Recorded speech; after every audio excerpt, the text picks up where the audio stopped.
At the beginning of the 19th century, the American West was still an unspoiled land which was only inhabited by Native Americans. This situation changed after 1803 when Louisiana was purchased from the French government. A group of men, commanded by Meriwether Lewis and William Clark, were sent to explore the area and open up a route which would allow the land to be settled.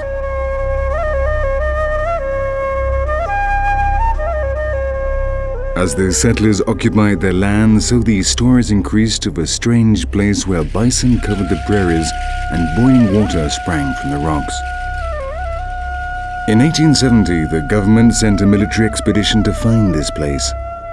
The tales they told on their return were so extraordinary that a new expedition had to be sent to ensure that what they said was really true.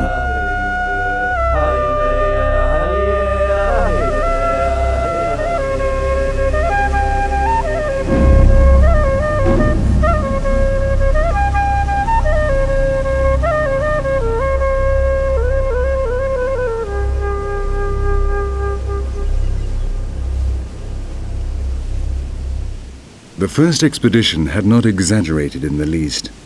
They discovered the fabled region and the lands of the Sheep-Eater and Shoshone Indians right in the heart of the Rocky Mountains.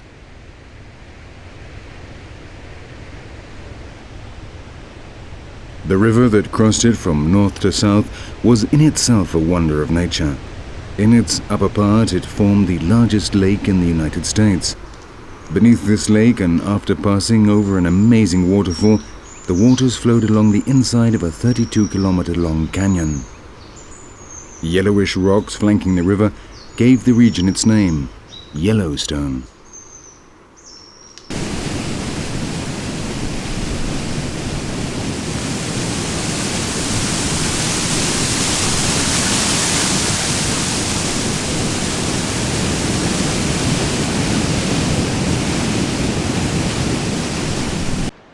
Coniferous forests covered 88% of the valleys, and the mountain peaks climbed to over 3,000 meters. The region was a real natural paradise.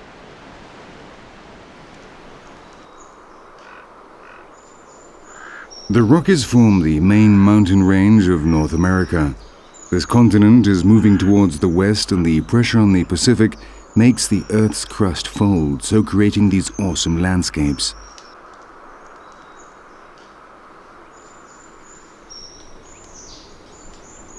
The formation process is not over yet. The northern part of Lake Yellowstone is rising at a rate of 24 millimeters a year. In 1959, an earthquake changed the course of the River Madison and created Lake Quake. This geological activity is what created the most fascinating of Yellowstone's landscapes. Something so incredible that John Coulter, the first white man to see it in 1807, or Jim Bridger in 1850, were branded as lunatics when they told their tales. A valley where mud bubbled, stones gave off smoke, and jets of boiling water spouted from the ground. Nobody in their right mind could believe such far-fetched stories.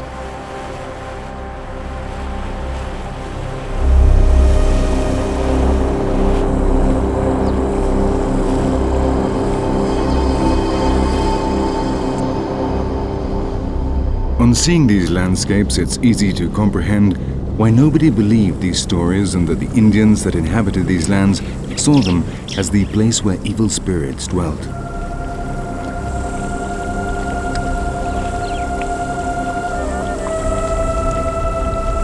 In the park, the Earth's crust is only 5 kilometers thick as opposed to an average of 50 kilometers in North America as a whole.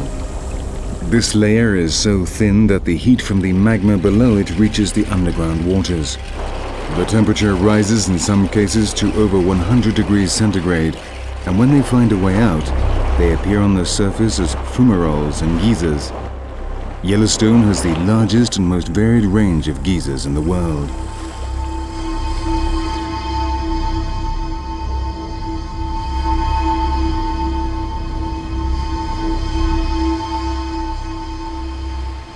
Life is also possible on these waters. The surprising colors of these waterfalls are not due to the nature of the rock. In fact, they are caused by tiny algae and bacteria.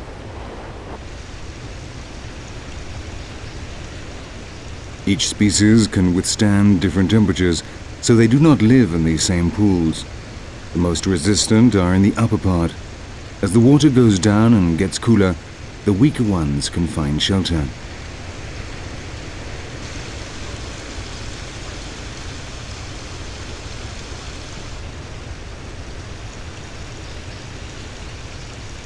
Conditions in the rest of the park are much more favorable for life, and this goes on in great profusion.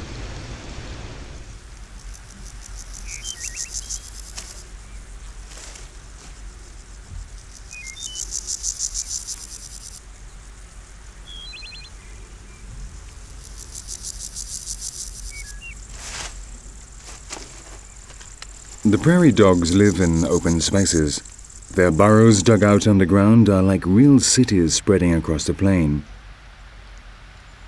In Texas, at the beginning of the century, a study of one such burrow discovered that it covered more than 60,000 square kilometers and had 400 million inhabitants.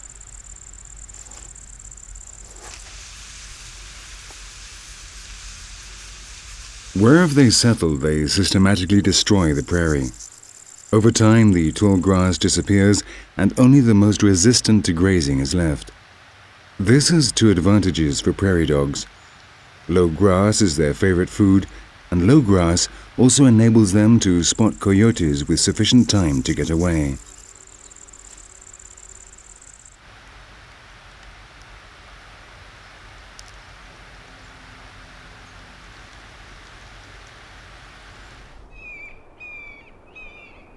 The best times for the coyote began after the gray wolf was eradicated in 1930. But in 1995, the park was resettled with gray wolves and the coyote had to give up some of its territories to this more powerful competitor.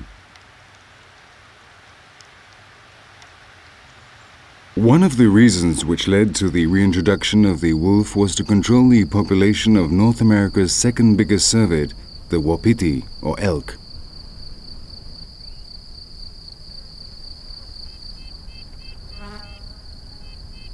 During the summer, there are herds of almost 30,000 elks, and this puts far too much pressure on their grazing areas. At this time of the year, they divide up according to sex and spread across the open prairies. Their antlers, which they had lost during the previous winter, will be ready again for the autumn, when the mating season begins. The Wapitis are the most polygamous deer in America, and their harems may reach 60 females per male.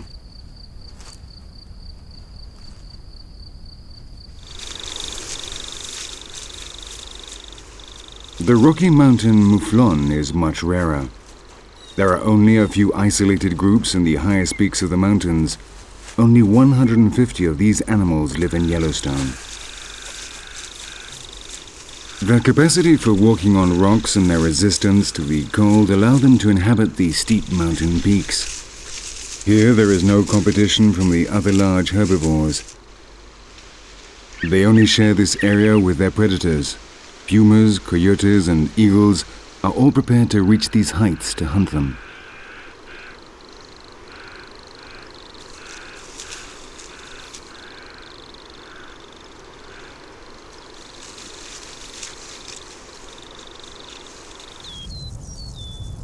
The pronghorn, the fastest herbivore in America, lives in the open spaces. It can reach speeds of 80 kilometers an hour, and its heart is twice as big as would normally correspond to its weight. Its feet are similar to a giraffe's, and although it sheds its horns, it only loses the outer layer, which falls off when a new one grows beneath it.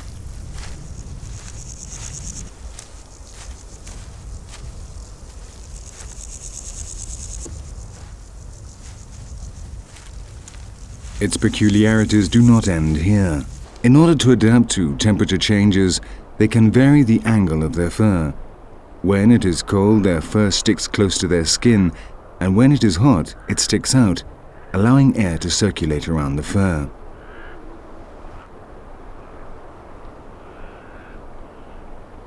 Control over their fur has another important use. When they sense they are in danger, they stick out and flatten the white fur on their haunches intermittently. The change produced by the reflection of light can be seen 4 kilometers away, more than enough for the herd to reach safety.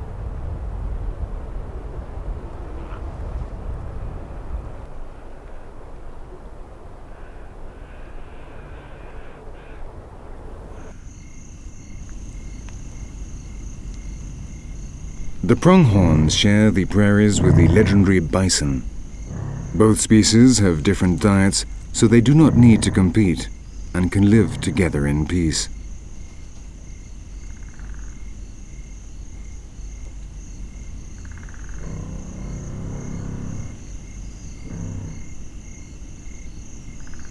In the past, millions of these colossal animals roamed North America in search of the best pastures. Today, their migrations are limited to the Yellowstone area. In the summer, they graze on the high plains and they come down to lower areas during the harsh winter. Males and females form separate groups and come together during the mating season in July and August. They can also be seen together in spring and autumn when they meet up in search for the best pastures.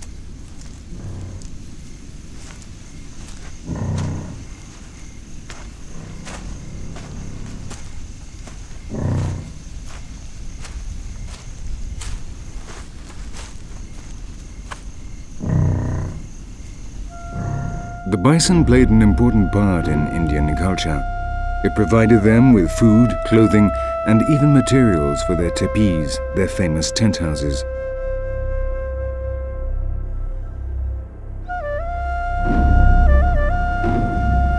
Every year after abandoning their winter quarters, the Indians sent out scouts to look for the bison. Once they had been found, the tribe moved to this area, and after carrying out ceremonies so that the spirits would make the mission a success, they prepared for the hunt.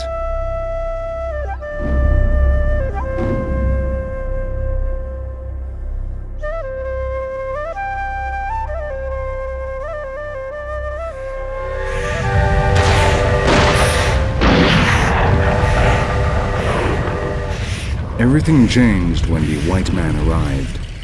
The totally unscrupulous settlers hunted the bison indiscriminately.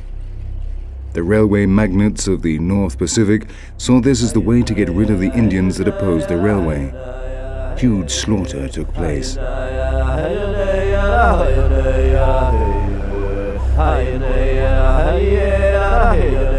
The businessmen achieved their objective, but the massacre did not stop there. Killing bison had become a very profitable fashion. In the railway's publicity leaflets, passengers were offered the possibility of hunting bison without even leaving their seats in the train.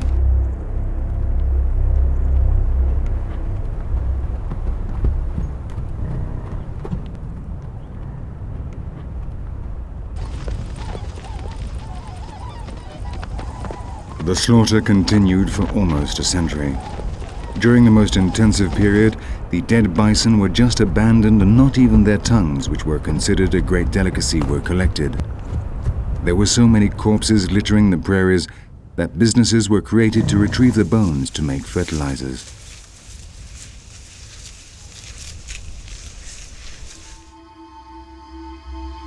When Alvar Núñez Cabeza de Vaca made this drawing in the middle of the 16th century, the North American bison population was over 70 million strong.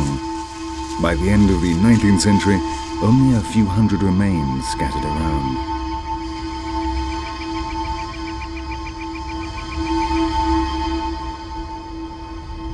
In 1920, there were 50 bison left in Yellowstone. Only then did people realize that the species had to be protected. Today, there are over 3,500.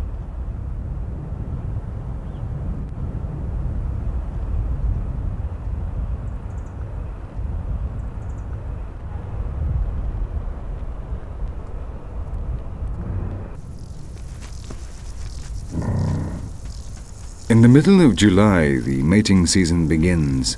In contrast to other herbivores, the bison do not group harems together. When a male detects a female on heat, he begins to follow her and wait for the right moment.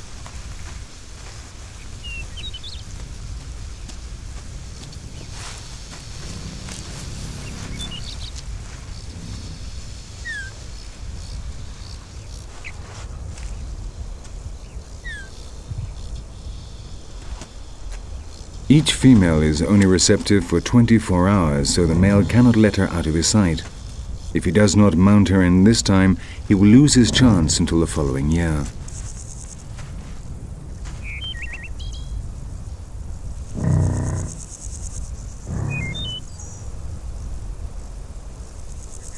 Any male may participate in the procreation process, but those under 4 years of age have little chance. They are too weak to take on older rivals in a dispute over a female. Also, they are socially inferior to the females, so they are unlikely to be accepted as mates.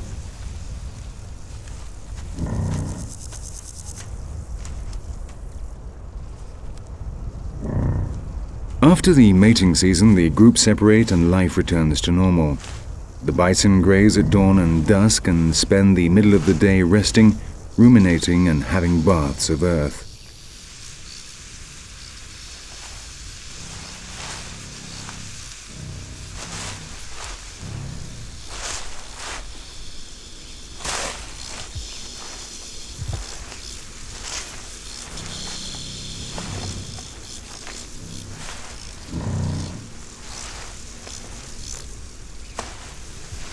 In the time of the great herds, hundreds of bison could be running about at the same time.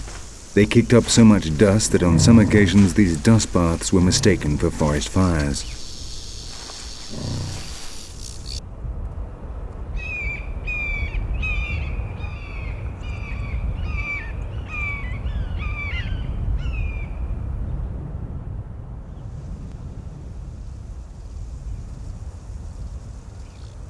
The birth of the young does not happen until the following spring after 9 months gestation.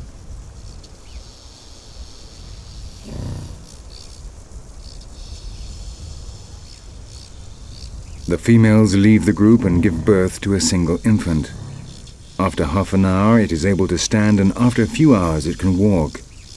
A few days later, both of them rejoin the herd.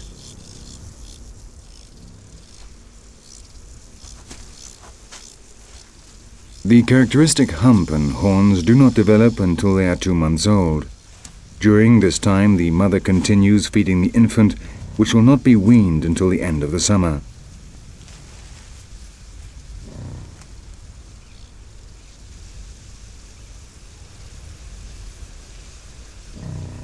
The youngster stays with its mother until it reaches sexual maturity. Then it must leave the group and join the males.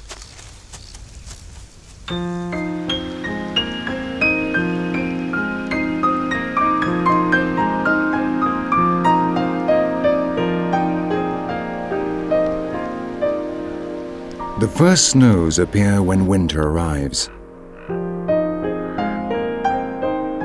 The temperatures have fallen. Summer temperatures may reach 30 degrees centigrade, but in winter the temperature rarely gets above freezing. At night, it may fall to 50 degrees below zero.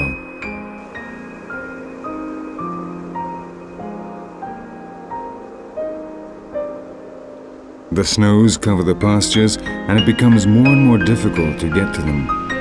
The blanket of snow gets larger and larger during the winter and may be over 3 meters thick.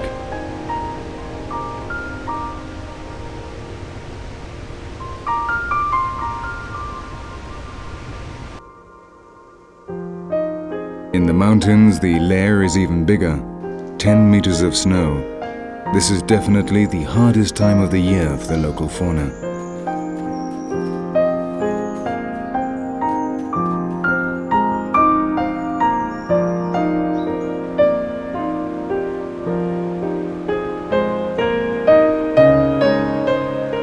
Many wapitis die during this period. The survivors go to the northern region of Yellowstone, which is the lowest area and almost the only place where it's still possible to graze.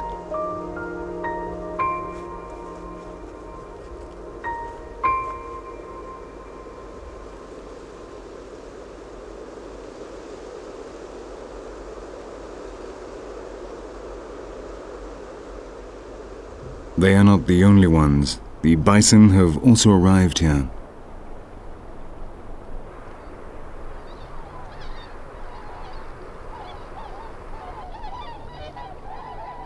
These impressive bovids are better prepared to face the hardships of winter than the elks. Their summer fur has disappeared. In its place there is a dense layer of fur several centimeters thick, which covers them completely and isolates them from the cold.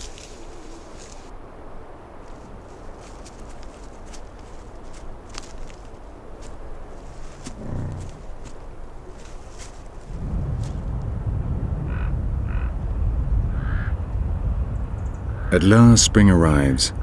The snows melt and a new cycle of life begins. The increase in temperatures brings electrical storms and forest fires. Every year the region is hit by several forest fires which are put out by the spring rains.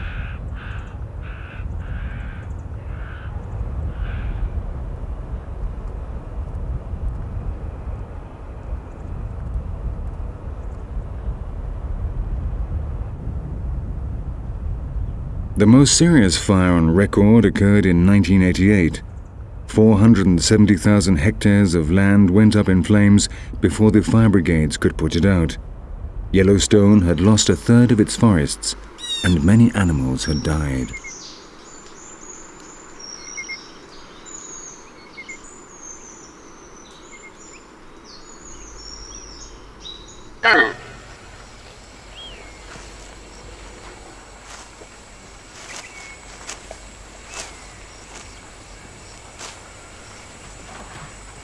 However, these catastrophes are a part of the natural cycle. Fire is fundamental for the regeneration of the forest. The burned soil receives sunlight for the first time in many years. Seeds may shoot, and this process is helped by a layer of ash which is rich in nutrients for the plants. In just a few years, new trees will have replaced the previous generation.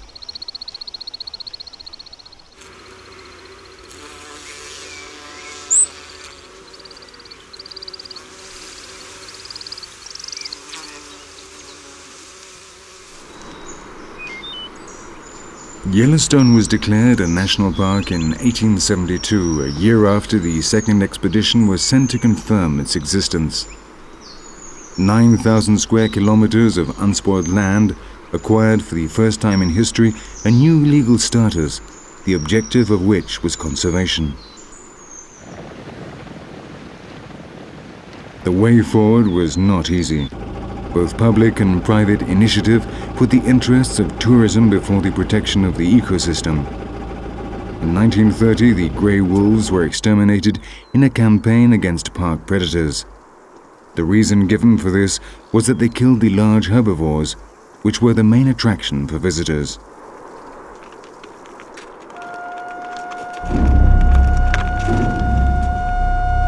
Effective measures to protect the park only started to be taken in the 1960s. Today, hunting is forbidden, and only 5% of the total area of the park is open to visitors. After 2 centuries of barbarism, the spirits of the Shoshone Indians may rest in peace. Their dwelling place has become sacred territory once again, a paradise which at last has come to be respected by the white man.